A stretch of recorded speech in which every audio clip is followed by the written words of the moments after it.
কোনো রকম জেলেটিং প্রিজারভেটিং বা আগার আগার ছাড়াই বাসায় তৈরি করে নিলাম কাঁচা আমের জ্যাম বা জেলি।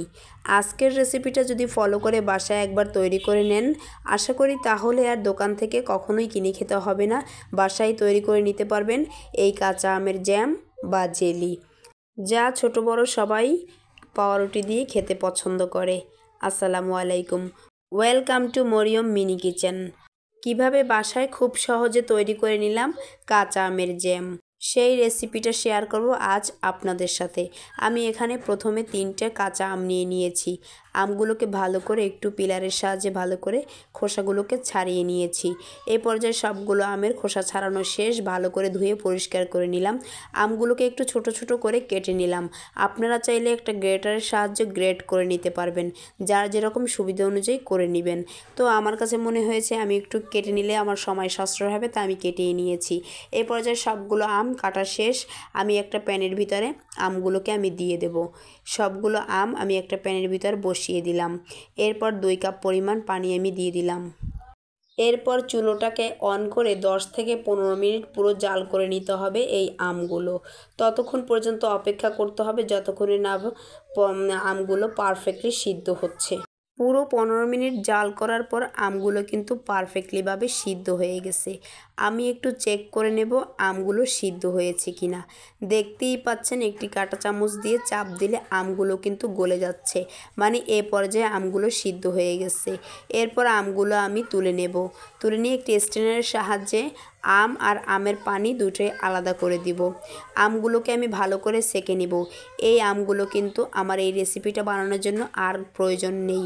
এই আমগুলো দিয়ে আপনারা শরবত বা অন্য কোনো আমের রেসিপি তৈরি করে খেতে পারবেন। এরপরে আমার যে পানিটা ছিল সেই পানিটাকে আমি মেপে নিব।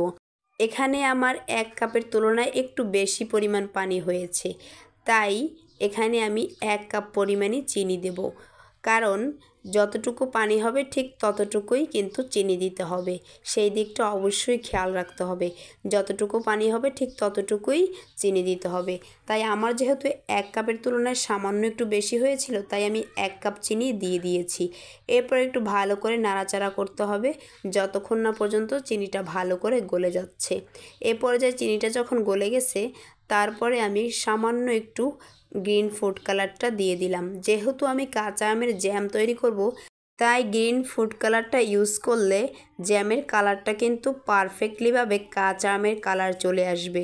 এই জন্যই খুব সামান্য আমি ইউজ করেছি গ্রিন ফুড কালারটা। আপনারাও খেয়াল রাখবেন, খুব সামান্য ইউজ করবেন, বেশি একদমই করবেন না। বেশি করলে কিন্তু কালারটা আবার অন্যরকম হয়ে যাবে। এ পর্যায়ে আমি 1 টেবিল চামচ লেবুর রস দিয়ে দিলাম।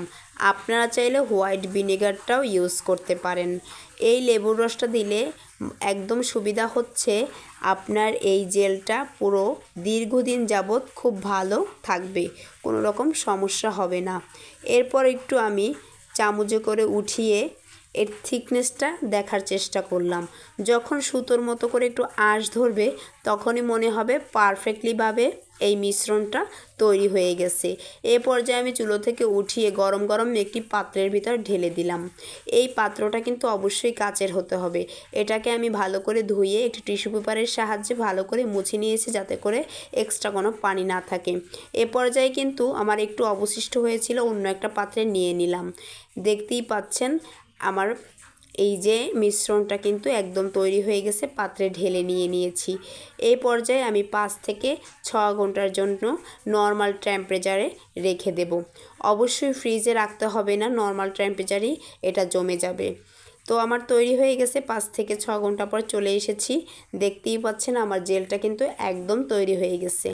এই জেলিটা পাউরুটি দিয়ে খেতে ছোট থেকে বড় সবাই খুব বেশি পছন্দ করে, সবার কাছেই ভালো লাগে।